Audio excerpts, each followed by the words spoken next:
It says we're live. You have a clock. I never know what prop you're going to even though you sit next to me. It's like I don't pay attention for 2 minutes and you grab a prop. Yeah. That's the time. Drinky Bird agrees. Either Drinky Bird, you get it. My computer's a little afraid of Drinky Bird, baby. Drinky Bird doesn't mind. Yeah, well, that's good. I'm glad. And good morning to all. It's not quite high enough.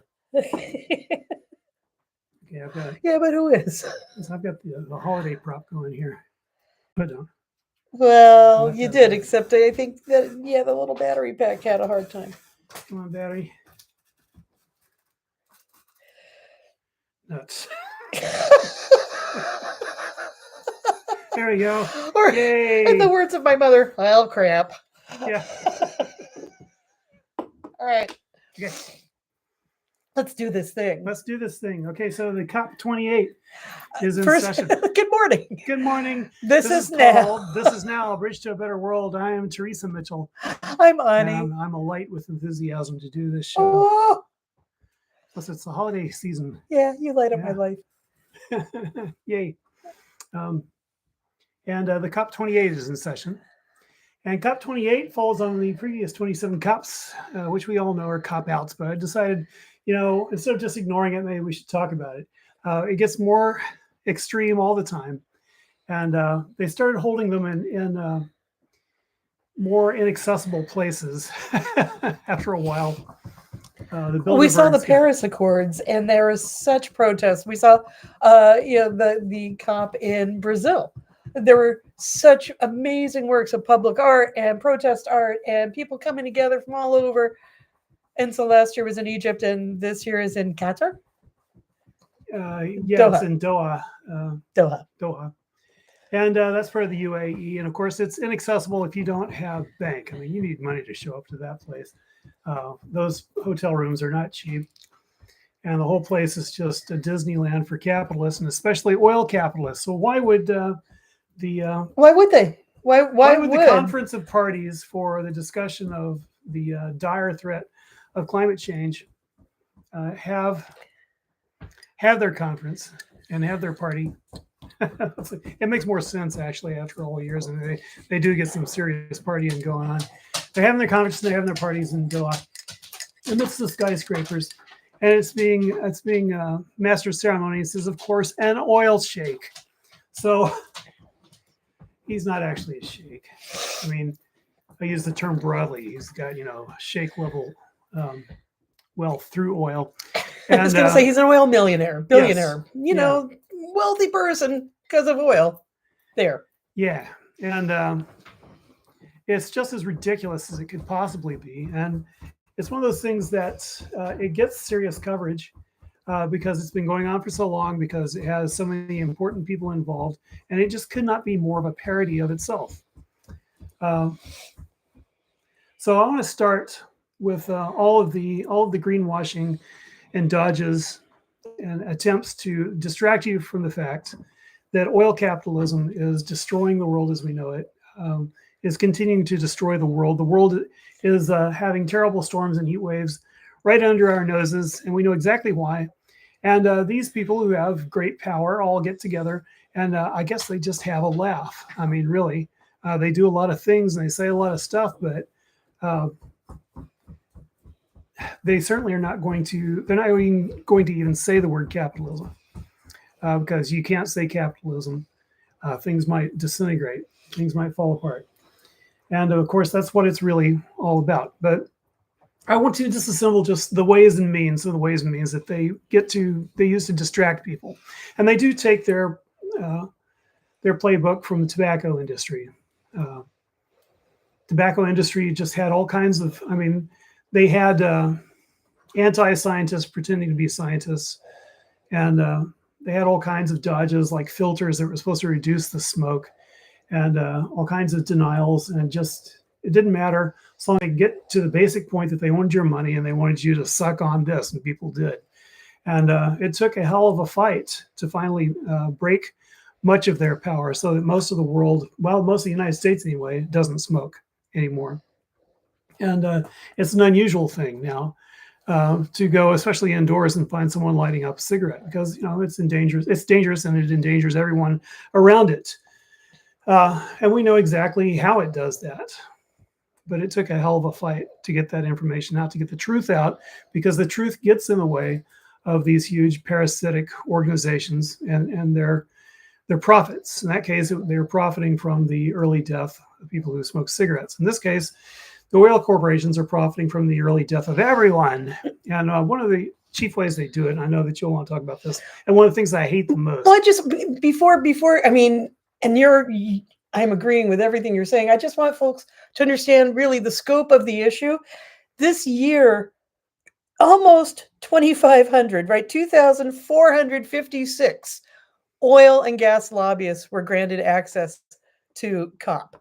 That's more than ever before. This is a new record for oil and gas lobbyists, fossil fuel industry lobbyists, to attend the annual global climate summit, where we talk about the existential crisis of, say, the world ending because primarily fossil fuels and other man-made pollutions are causing this devastation. And so here we are. Yes, John, I agree. Arsonists for fire prevention. This is kind of the deal, and I just wanted to put that number on it as you're talking about what they do. It's huge, because that's a huge number of people attending. It's much greater than the number of delegates from Vanuatu and Mumbai, places where you might be drowned or die from the heat. And if you want to come out to the COP28 and say, we need to talk about capitalism because you're going to be shouted down by 2,500 oil lobbyists, and that's what it's all about. And they are there to find ways to distract them from what the world really needs to do, which is to shut them down, take their money, and end the whole thing. So anyway, one of my favorite dodges to hate is the carbon trading, because you can trade carbon credits. Now, in the United States, you can't do it unless you're in California for some reason. So in Oregon, I can't make a buck off the trees on our property. But that's what it comes down to. Carbon trading is a way, if you've got a big CO2 belching operation and you want to greenwash it, well, you pay a little bit of money, and it is just a little bit. I think it's like 35 trees equals 1 ton in their estimation of greenwashing carbon trade.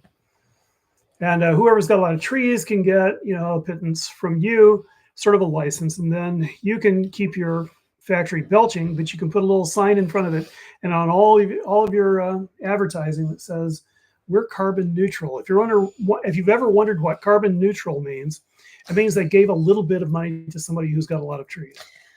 I always figure we are carbon neutral means we are greenwashing the shit out of you. Yes, we are basically what that means. Neutral, which brings me to a second greenwashing, and perhaps the most successful greenwashing ever, is British Petroleum's carbon footprint scam.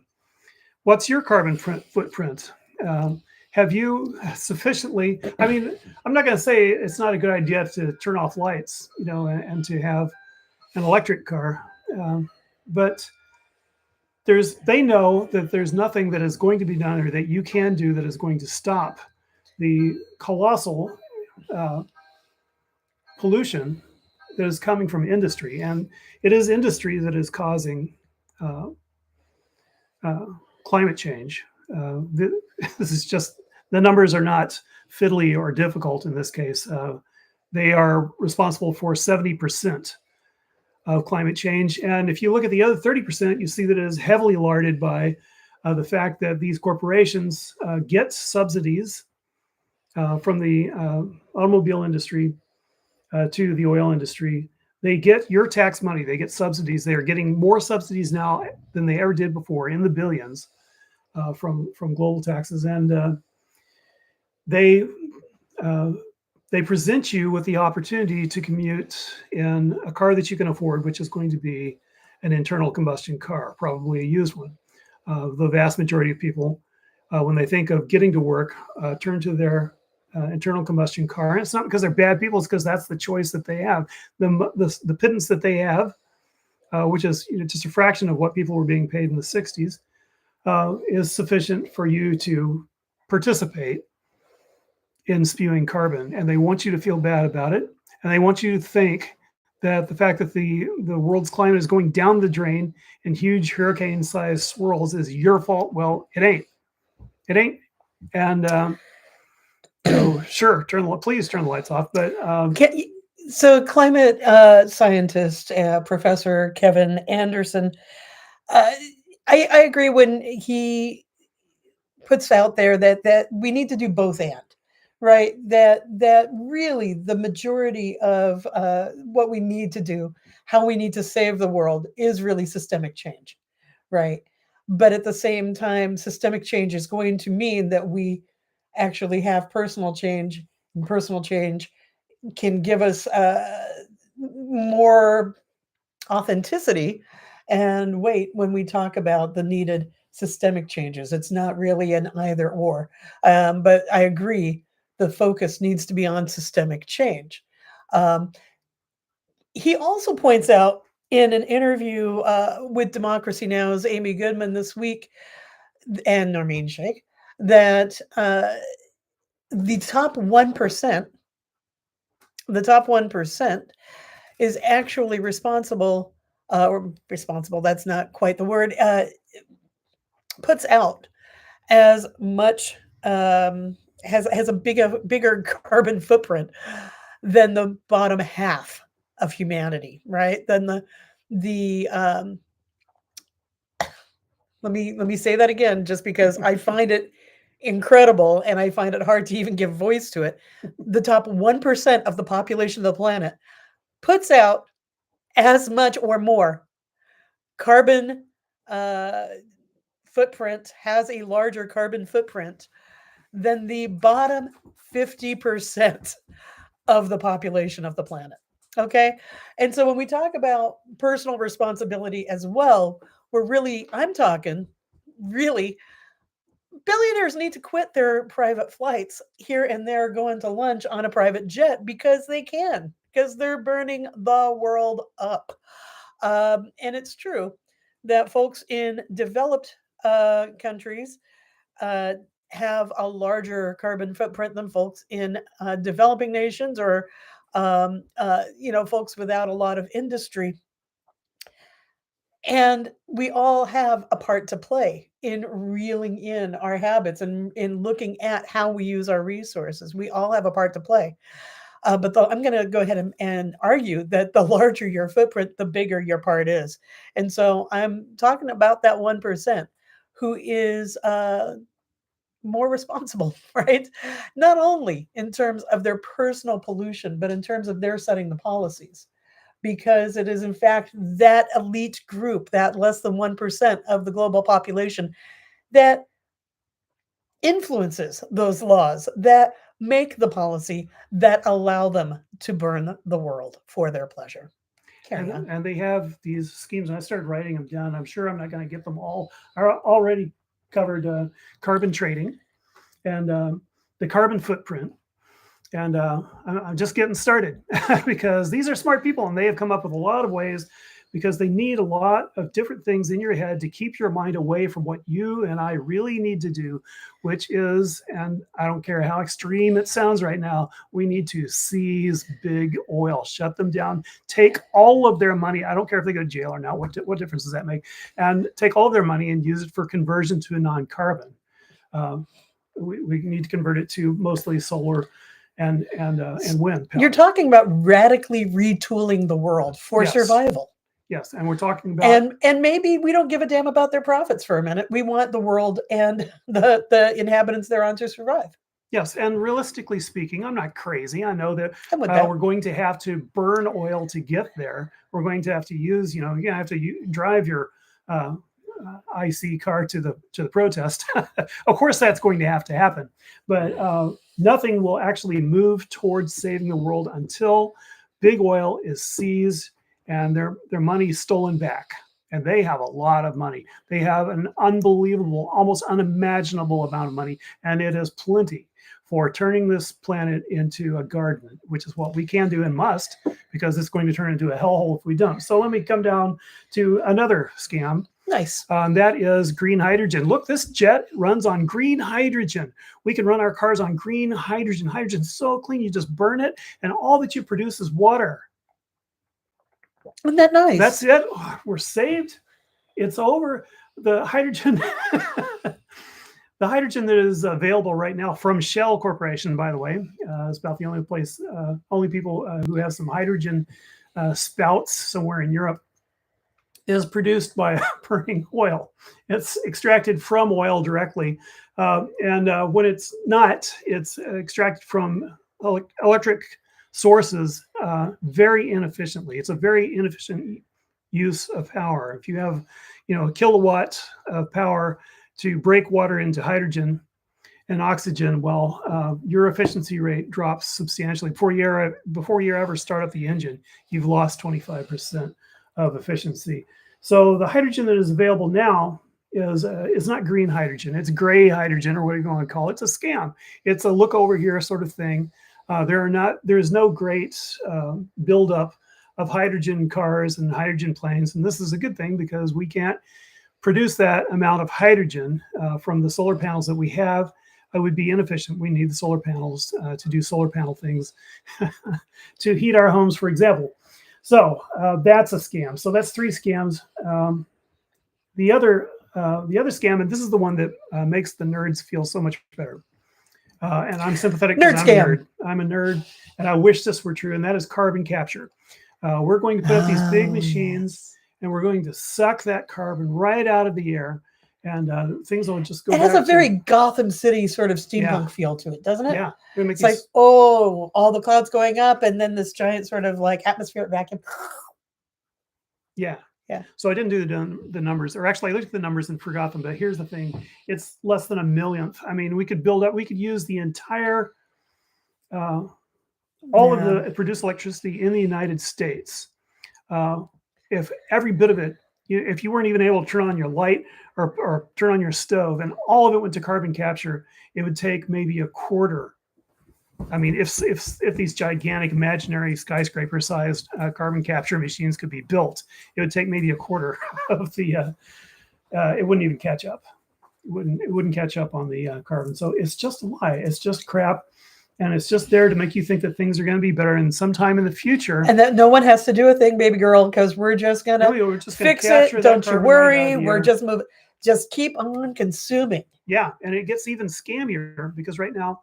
Oil companies will tell you, we're way into carbon capture. We carbon captured, 1 million pounds. 1 million pounds is nothing. I mean, it's just absolutely nothing. And what did they do with it? They pumped it into the ground. Why did they pump it into the ground? To force oil up. I'm sorry, sometimes it makes me laugh, and it's kind of kind of laugh, but oh my God. You have a specific thing in mind there, though, that you're talking about. Where's that happening? The oil companies are saying that they're doing carbon capture, and they're giving you numbers. And the only thing the oil companies are doing, they're not even building those imaginary carbon capture skyscrapers. They're pumping carbon into the ground to push oil up. It's just a gas that they're using to push oil up. This has backfired. There is a town in Missouri. Is it Missouri? It's one of the M states, Mississippi or Missouri. You didn't hear about this because it's a black town, and people got the pipe broke of the carbon capture. Carbon capture pipe broke when the carbon was being pumped into the ground to pump the oil back up, and it hospitalized like 100 people because it just displaced the oxygen. It's a stupid idea. Came to the ground because the pipe broke, and if one pipe breaks, you can pretty much guarantee that in the future other pipes will break. So this is just another dodge, and not only is it another dodge, but it's so dodgy that Mississippi, I believe you're talking about. Satartia. Yes, Satartia, Mississippi. Now we know. Yeah, so this is an extremely dangerous scam. Not only that, it's tax funded.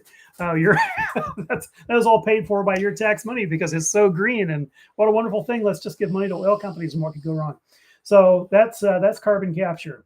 So we talked about carbon trading, carbon footprint, green hydrogen, carbon capture. Now let's get for the good stuff, and that's fission power, which is also known as nuclear power.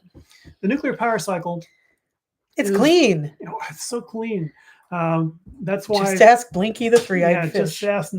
Just ask Navajo miners who dig out uranium. Uranium has to be refined and refined and refined. It comes out of the ground as ore. There are other substances in it. It has what's called daughter products naturally. And so anyone who digs it is also going to be breathing in cesium, iodine. There's strontium associated with it. And they get sick. They get lung cancer. Life expectancy of someone who is mining uranium is pretty low. It takes a quarter of their life away, just about. And then that gets refined, and you can imagine what it does to the people working at the factory. It takes a lot of fossil fuel to refine it and re-refine it until you've got yellow cake. Then you take the yellow cake, and it has to be separated into fissionable fuel. And that's a fun process that is also very, very energy costly. So now you're getting to the actual fuel that can go into the reactor. You put the fuel into the reactor. It's a huge thing that was paid for in large part by your tax money. There's subsidies that go into nuclear, and all of these nuclear power plants are owned by oil companies. If they're not directly owned, then they're part of the interlocking directorate. And this is big oil's answer to power. And this is claimed to be clean power. The problem is nuclear power plants only last, if they're lucky, a generation or two. And then they have to be disassembled. And all that scrap has to go somewhere. And big carbon belching machines are used to do that. It takes several years to put it aside. And it takes, no kidding, 100,000 years for most of it to become safe. And if you add whatever it costs per year to build the cavern, most of which doesn't exist, and guard the cavern and keep the cavern sealed for 1 year, multiply that by 100,000. So, and now let's look back in time and see what we were doing 100,000 years ago. Yeah. Because, yeah, that's going to be easy to maintain a sort of steady sort of set of, yeah, sure, there won't be any disruptions. There won't be any kind of competing forces. There won't be any kind of, we'll just have one steady progressive future where we can guard our nuclear stockpiles. So as the title you came up with said, kicking the can down the road. Now, this is only half the problem. The other half is that things are so damn dangerous that they can't be insured. There is no insurance company that can afford to pay for a Chernobyl or a 3 Mile Island even, or a Fukushima in the United States. They know that an entire region would be contaminated if a power plant goes kablooey. And our power plants are not immune from going kablooey. It's the U.S. design in Fukushima that blew up, literally blasted itself to bits. And we have a lot of issues with nuclear, and I'm just going to go ahead and say we know here in this area with what we were working on with decommissioning Trojan. And how unsafe Trojan was in light of any kind of seismic activity. We've seen 3 Mile Island. We know around the world there have been disasters. We don't want there to be another disaster. Seismic and storms, which can cut their power incredibly. Yeah. You'll not believe this, but if a storm cuts the power to a nuclear power plant, it can blow up. Yeah. Yeah. So nuclear cannot be the answer. Or say if there's wars that cut the power to your nuclear power plant, as we're watching in Ukraine with, I cannot remember the name of the plant now. Zaporizhia. Yes. That was in peril, because of the activities around it. Yep. So we've gone through carbon trading, carbon footprint, green hydrogen, carbon capture, fission. Now let's talk about fusion. Fusion will surely save us. I checked with Bixby this morning. I thought, well, maybe Bixby can get something right. Bixby is sort of the challenged companion to our component. That's the wrong word. Companion. I think companion is it. To Siri. If you can't afford Siri, then you get Bixby, and boy, does it suck. Anyway, so I asked Bixby, what's the longest a fusion reaction has been sustained? And Bixby said 17 and a half minutes. And I said, oh my God. And then I said, bullshit. And I looked it up. And what Bixby meant was that a plasma has been maintained by a Chinese consortium for 17 and a half minutes. And that's impressive because the whole idea is that you magnetically contain the plasma formed by fusion. The problem is the plasma that was contained by the Chinese was at 70 million degrees, as I said, impressive, but fusion plasma is 150 million degrees. Now, if you look at how long a fusion plasma has been maintained, you're talking about a few seconds.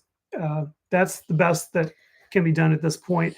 It is not, so that brings me to the first thing about fusion is it is not actually available. Now, supposing that they were able to get into a fusion plasma that could last for days, weeks, months, years, and power something, no one has designed the containment that can take that degree of heavy gamma and neutron bombardment. So it's pie in the sky, and you won't get it until after you die. Fusion just ain't happening. It's fascinating. I love it. Let's try to apply it to spacecraft and all this sort of thing. But no, it's not going to solve global warming. It's not even close. It cannot be considered. So all of these things are there in the press and at COP28, and they talk about these things at COP28, and they want you to think of anything but seizing big oil, and we have seized big oil. Well, and yes, I completely concur.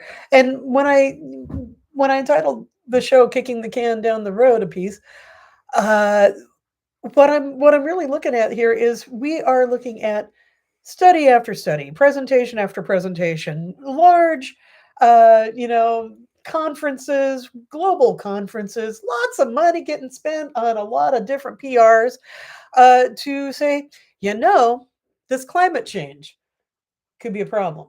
I think we should study it more because it could really affect people. And I think there's some grant money out there. We'll get some grant money and we'll study it some more. We know, right? We fucking know that people are already dying, especially in the global south. We know that this has actually been happening for years, that hundreds of thousands of people, we've had additional deaths for years in monsoon seasons. Um, we know now that, Europe and North America burns in the summer. We know that now. We know that has happened for the last 2-3 years now. Um, we know that weather patterns are becoming more and more extreme. We know that the glaciers are disappearing at a previously unthought of rate. We know that we have burst past all benchmarks of, to mitigate the biggest disasters, we have to, we've already done that, right? We've blown past those. We don't need to study this anymore. We need to take action. And that's my big message for this morning. When I see giant PR scams like COP now, 10 years ago, I was excited about COP. Now, PR scam. That's what it is, pure and simple. And anytime you're letting more industry lobbyists in than you're letting the actual people affected whose lives are imperiled by the policies being writ, that is no longer a helpful tool. It's no longer a helpful platform. We don't need expensive conferences. We don't need expensive meetings. We don't need more grant money to study the effects of fossil fuel. We don't need more grant money to study how deforestation contributes hugely to the problems. We need to take action. And as Teresa is suggesting, we need to rescale the fossil fuel industry to take the obscene profits and to actually retool them to something that looks like mitigation. We need to do that now because we don't really have a whole lot of tomorrow left. Yeah, we can do that with their trillions. And as long as they hold those trillions, they hold the political power that goes with it. Yeah. So the first thing that has to happen is the idea The very idea has to be spread around. That's why I keep saying it. It's like we're so far from it, but if we don't say it and think it, then we can never seize big oil. We have to seize big oil. And I encourage you to write it, say it, think it, seize big oil. Radio. And yes, carbon capture machines, call them trees. Trees, in fact, reforesting efforts are hugely important. The trees are our lungs, right? Trees cool the earth, and we need a whole lot of reforestation efforts right about now. Um, any kind of deforestation needs to be stopped along with fossil fuel explorations. Is there anything else from you, Teresa? Is it time to transition? Yes. All right. That was the extent of my rant for today. All right. Well, then let's look at the fact that we are just a little bit before solstice. You can tell because, in fact, it's pretty dark, pretty early, right? And it's that time of year where we come together, and we're in the last couple weeks of the old solar cycle. Um, you can feel it. There's a tension right now, right in the West, because we have. I always find it interesting. The natural sort of cycle of this world says that right now we slow down, that things are quieting, that there's very little daylight hour, that we spend a lot of our time turning inwards, going deep inside dream times. This is that the dark and quiet part of the year, and then we have, sort of wrapped around that. Excuse me, the busyness of many, many holidays, but in our society, primarily, it's the glitz of silver bells, ringing bells, clanking bells, and the busyness that there's three gatherings every night because everyone wants to just catch up and do a little something and celebrate because we got to celebrate and we do have to celebrate, but it causes this sort of franticness, this sort of busyness, and I always find that these things rest uneasily alongside each other, right? The call to go inwards and the call to party down and be festive at this season. Kind of ironic, huh? Because it's like the reason I love solstice is because the whole planet slows down and then starts tilting the other way. What a thing! What a giant shift! Idea. Try to shift in energy. I love to think. I try to find the exact 0 point, just so I can just think of it, on exact solstice. Yeah, and it's coming up this year on the 21st of December. It's planetary, and it's a beautiful moment. So, what there is to say about that is both things, right? Both things. It's a traditional time of year that we do get quiet, we do go inwards, and because it's so dark and gloomy in the northern hemispheres here, there has long been a need to gather, to bring family together, to bring a community together, to make sure that we're surviving the winter, in the dead of winter, to take care of each other, to nurture each other, and to be there for each other. And that is also part of the message of this time of year around solstice. And this is what I have reflected in the cards. So, what we have are the Queen of Pentacles, the Ten of Cups. I love the Ten of Cups in this deck. It's one of my favorite cards, period. But in this deck, oh my gosh. And the Page of Cups inverted. And so, what does this all mean? I'm going to use this card as the center point. Okay. The Ten of Cups talks about bringing family together. It talks about partnership. It talks about unity. It talks about really sharing food, sharing heart, sharing love, sharing nurturance. It is bringing it together. It is creating it. It is being involved in doing it. And That is so perfectly, one of the major messages of the feasting, the Yule feasts of this time of year, the solstice feasting, the Christmas feasting. It's we are very much about gathering in food, right? And at the same time, it takes a lot of work. It takes a lot of work to put all the pieces together. You're staying focused. You're seriously um, making a lot of effort to keep family together, to keep community together, to make all of the pieces of the puzzles fit, so that you can get it all done. And at the same time, it's kind of time to let loose, to party, to have fun, to have a good time, to indulge, right? But to keep it in balance. Don't get over serious. Don't overthink it. Don't end up with your head stuck in the toilet. Just enjoy it for a moment and move on. And it's sort of in between these two uh, these these 2 points.